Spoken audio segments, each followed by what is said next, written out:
आइए जानते हैं आज के प्रमुख अंतर्राष्ट्रीय खबरों को। पहले एक नजर हेडलाइंस पर। ट्रंप की डिनर पार्टी में अफसरों में मारपीट की नौबत। भारत पर कितना निर्भर है नेपाल, खरीदता है ये जरूरी सामान। मैक्सिको में खौफनाक हादसा, डबल डेकर बस को घसीटते लेकर चली गई ट्रेन। यूट्यूबरों की पार्टी ने मचाई ऐसी खलबली जिससे देश में विचारधारा पर चल पड़ी बहस। नेपाल के बाद अब इस देश ने बैन किए फेसबुक, व्हाट्सएप। बलूचिस्तान में सेना के अत्याचारों के खिलाफ जनता का विद्रोह। डॉलर नहीं गोल्ड, क्यों सेंट्रल बैंकों ने बढ़ाई सोने की खरीद। $66 पहुंचा क्रूड, आज कई शहरों में महंगा हुआ तेल। अली गोनी को मिल रही जान से मारने की धमकी, दी चेतावनी। और आज से होगा एशिया कप का आगाज, अफगानिस्तान का हांगकांग से सामना। वॉशिंगटन डीसी के एग्जीक्यूटिव ब्रांच क्लब में 4 सितंबर 2025 को आयोजित एक डिनर पार्टी उस समय सुर्खियों में आ गई जब अमेरिकी वित्त मंत्री स्कॉट बेसेंट और फेडरल हाउसिंग फाइनेंस एजेंसी के डायरेक्टर बिल पुल्टे के बीच विवाद मारपीट की धमकी तक पहुंच गया। गवाहों के अनुसार बेसेंट ने पुल्टे पर आरोप लगाया कि वह राष्ट्रपति डोनाल्ड ट्रंप के सामने उनकी चुगली कर रहे हैं। इसके बाद वह भड़क उठे और गाली गलौज करते हुए बोले कि मैं तुम्हारे मुंह पर मुक्का मार दूंगा, बाहर चल। इस विशेष डिनर में लगभग 30 मेहमान शामिल थे। टेबल पर transportation secretary Sean Duffy, commerce secretary Howard Lutnick, interior secretary Doug Burgum और national intelligence director Tulsi Gabbard भी मौजूद थे। विवाद बढ़ने पर क्लब के सह मालिक और फाइनेंसर उम्मीद मलिक ने हस्तक्षेप कर दोनों को अलग डिनर में आगे टकराव ना हो इसीलिए बेसेंट और पुल्टे को मेज के अलग अलग छोर पर बिठाया गया। नेपाल में बवाल जारी है। डिजिटल सेंसरशिप से युवा सड़कों पर उतर आए तो हालात हिंसक बन गए। विरोध प्रदर्शन के दौरान कभी 20 लोगों की जान चली गई तो वहीं 300 से ज्यादा लोग घायल हुए। देश के इन हालातों के बीच वहां आर्थिक संकट गहराता नजर आ रहा है। इस बीच बता दें कि भारत और नेपाल के बीच बड़ी व्यापारिक साझेदारी है और तेल से लेकर बिजली समेत कई जरूरी सामान भारत से पहुंचते हैं। ऐसे में हालात बिगड़ने पर आयात निर्यात में रुकावट आई तो पड़ोसी देश को बड़ी मुश्किलों का सामना करना पड़ सकता है। नेपाल की इकोनॉमी की बात करें तो ये प्रमुख तौर पर एग्रीकल्चर और टूरिज्म पर निर्भर करता है। जरूरी सामानों के आयात निर्यात की बात करें तो उसके कुल व्यापार में 60% से ज्यादा तो सिर्फ भारत के साथ ही होता है। मतलब बिगड़ते हालातों से सप्लाई पर असर हुआ तो उसके लिए मुसीबत बढ़ सकती है। आंकड़े पर नजर डालें तो ट्रेडिंग इकोनॉमिक्स के मुताबिक बीते साल 2024 में भारत ने नेपाल को $6.95 अरब का सामान निर्यात किया था, जबकि भारत ने नेपाल से $867 मिलियन का आयात किया था। मैक्सिको में एक बड़ा हादसा हुआ है जहां एक मालगाड़ी ट्रेन की डबल डेकर यात्री बस से टक्कर हो गई। हादसे में 10 लोगों की मौत हो गई है, कम से कम 60 लोग घायल हुए हैं। हादसा मैक्सिको सिटी के लगभग 115 किलोमीटर दूर अटालो मुल्को में हुआ, जहां रेलवे क्रॉसिंग पर तेज रफ्तार मालगाड़ी ने लोगों से भरी बस में टक्कर मार दी। ट्रेन के ड्राइवर के अनुसार बस ने चलती ट्रेन के सामने से गुजरने की कोशिश की। वीडियो फुटेज में हादसे का खौफनाक मंजर सामने आया है। फुटेज में बस मारावाटियो अटलाको मुल्को राजमार्ग पर आयात की कतार में खड़ी दिखाई दे रही है। रेलवे ट्रैक के दोनों तरफ गाड़ियां रुकी हुई थी, जिसमें यह बस लाइन में सबसे आगे थी। अचानक से बस आगे बढ़ती रही। ऐसा लगता है कि ड्राइवर ट्रेन के गुजरने से पहले दूसरी तरफ पहुंचने की कोशिश कर रहा था।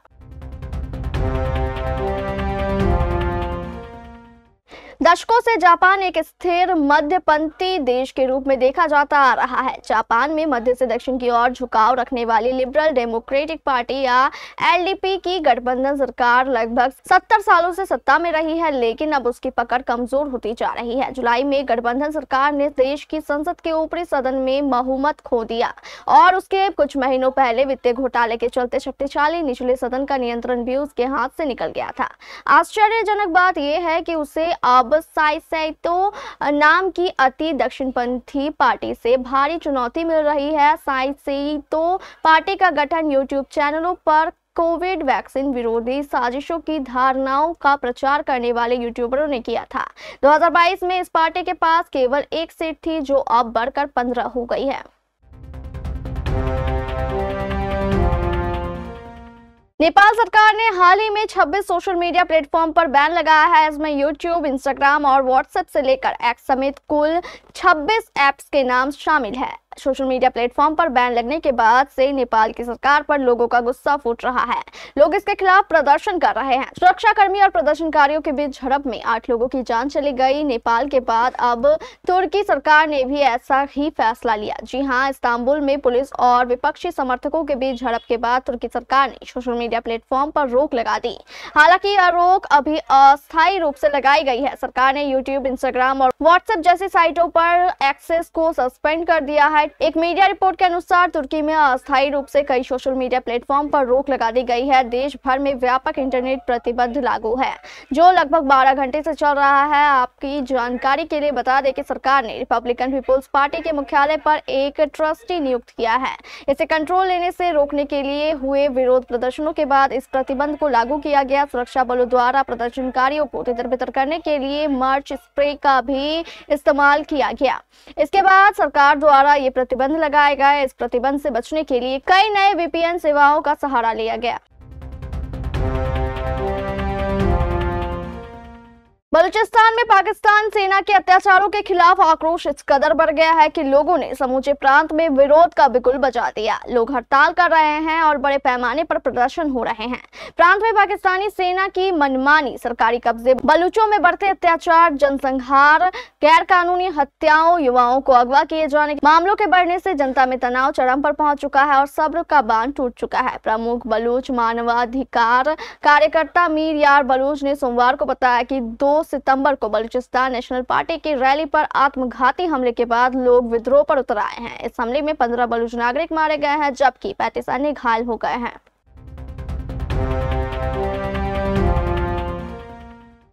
सोने की कीमतें आसमान छू रही है और हर रोज एक नया रिकॉर्ड बना रही है। अंतर्राष्ट्रीय बाजारों से लेकर भारत के घरेलू मार्केट तक में सोने पहुंच से बाहर हो रहे हैं। वहीं दूसरी ओर दुनिया भर के सेंट्रल बैंक लगातार सोने की खरीद बढ़ाते जा रहे हैं। चीन से लेकर भारत की RBI तक के गोल्ड रिजर्व में तेज बढ़ोतरी हुई है। ये खरीद अमेरिका के लिए एक बड़ा झटका है और बीते 30 साल में ऐसा पहली बार हुआ है। वैश्विक केंद्रीय बैंक भंडार में सोना अमेरिकी ट्रेजरी से अधिक हो गया है। ग्लोबल इकोनॉमिक स्थितियां बदल गई है और ट्रंप की टैरिफ नीतियों ने इसमें जोरदार तेजी ला दी है। दुनिया के केंद्रीय बैंकों ने अब सोने की खरीदारी को प्राथमिकता देना शुरू कर दिया है और ताबड़तोड़ खरीद के चलते उन्हें रिजर्व में सोना का हिस्सा लगातार बढ़ रहा है। उस दूसरी ओर सोने की कीमतें भी जोरदार डिमांड के चलते अंतर्राष्ट्रीय मार्केट में $3,592 प्रति औंस के ऑल टाइम हाई लेवल पर पहुंच गई है। सिर्फ 2025 में ही इसमें 36% से ज्यादा उछाल आया है।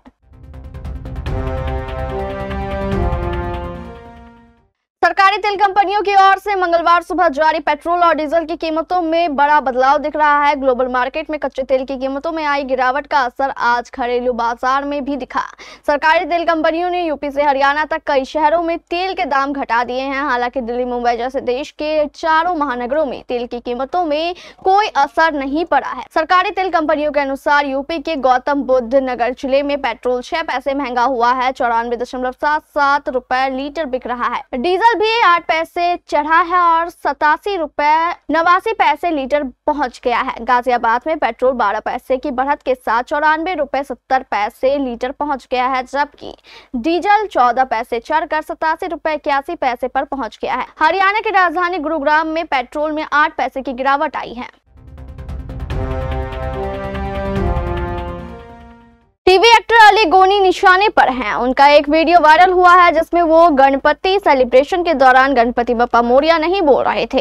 इसके बाद उन्हें कड़ी आलोचना का सामना करना पड़ा। उन्होंने इंटरव्यू में खुलासा किया कि उन्हें जान से मारने की धमकियां मिल रही है। उन्होंने ट्रोल्स को चेतावनी दी है कि वो अपनी गर्लफ्रेंड या परिवार के बारे में कही गई किसी भी बात को बर्दाश्त नहीं करेंगे। अली गोनी ने फिल्मी ज्ञान को दिए गए इंटरव्यू में कहा कि मुझे भर भर कर जान से मारने की धमकियां मिल रही है। मेरे ईमेल भरे हुए हैं, सिर्फ कमेंट्स भरे हुए हैं। लोग ट्वीट कर रहे हैं कि मेरे खिलाफ FIR करो।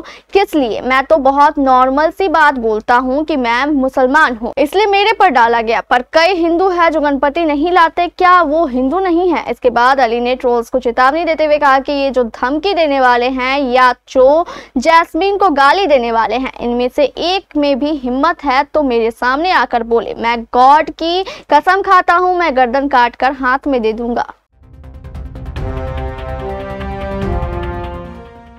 एशिया कप 2025 का आगाज होने में अब कुछ ही समय बचा है। आज मंगलवार को ग्रुप बी का पहला मुकाबला अफगानिस्तान और हांगकांग के बीच अबू धाबी में खेला जाएगा। दोनों टीमें जीत के साथ टूर्नामेंट में अपने अभियान की शुरुआत का लक्ष्य लेकर उतरेगी। इस बार यह टूर्नामेंट T20 प्रारूप में खेला जाएगा। अफगानिस्तान और हांगकांग के बीच मुकाबले से एशिया कप 2025 की शुरुआत होगी। दोनों टीमों के हेड टू हेड रिकॉर्ड पर नजर डालें तो अफगानिस्तान का पलड़ा हांगकांग पर भारी है। दोनों टीमों के बीच अब तक 5 T20 मुकाबले खेले गए हैं। अफगानिस्तान ने 3 मुकाबले जीते हैं जबकि हांगकांग ने सिर्फ 2 मैच अपने नाम किए हैं। ऐसे में यासीर मुर्तजा के नेतृत्व वाली हांगकांग टीम का नजर राशिद खान की अगुवाई वाली अफगानिस्तान टीम के खिलाफ रिकॉर्ड में सुधार होगी।